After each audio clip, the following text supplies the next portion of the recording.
We provide you the platform to turn your dreams into reality. Give wings to your aspirations with KR Mangalam University.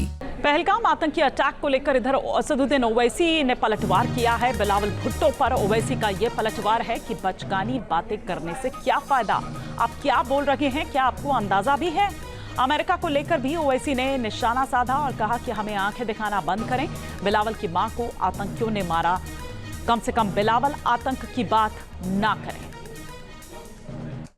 Bilawal Bhutto ने कहा है कि पानी अगर बंद करेंगे तो खून की नदियां बहेगी। छोड़िए ना, बचपने की बातें नहीं करना।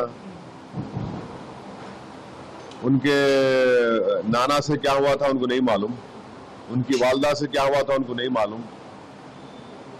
उनकी वालदा को दहशतगर्द मार दिया तो कम से कम उन्हें तो ये बात नहीं करना।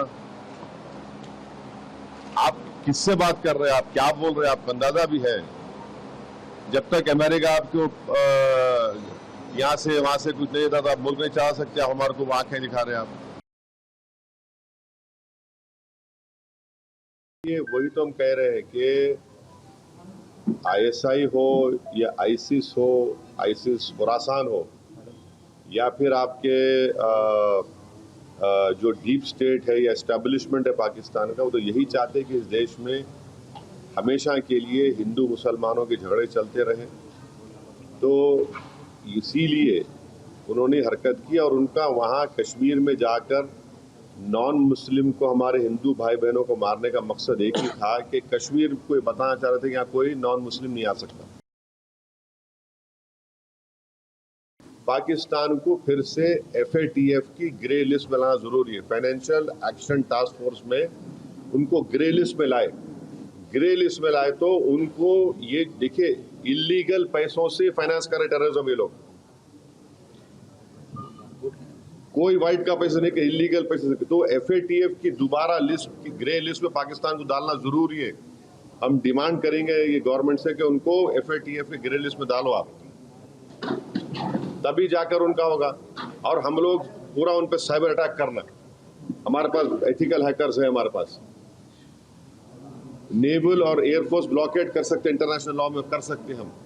और अगर कल कोई एक्शन गवर्नमेंट लेगी तो यूनाइटेड नेशन का कानून है आर्टिकल 51, जो सेल्फ डिफेंस में आपको राइट देता, और नॉन स्टेट एक्टर्स के खिलाफ भी आप एक्शन ले सकते। तो ये सब चीजें हैं। और भारत के संविधान में आर्टिकल 355 है। 355 के तहत कोई स्टेट में अगर एक्सटर्नल एग्रेशन होता तो सरकार की जिम्मेदारी उसको रोकने की।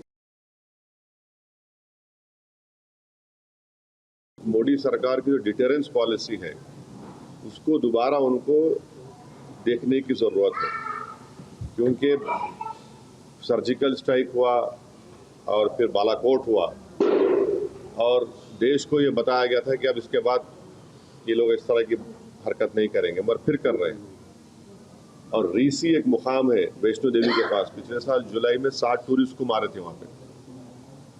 तो ये डिटेरेंस पॉलिसी देखने की जरूरत है। और ऑल पार्टी मीटिंग में पूरे अपोजिशन ने गवर्नमेंट को कहा कि आप एक्शन लीजिए, जो आप सही समझते हम सपोर्ट करेंगे, ताकि मरने वाले परिवारों से इंसाफ हो सके और ये दोबारा ऐसी हरकत नहीं होना।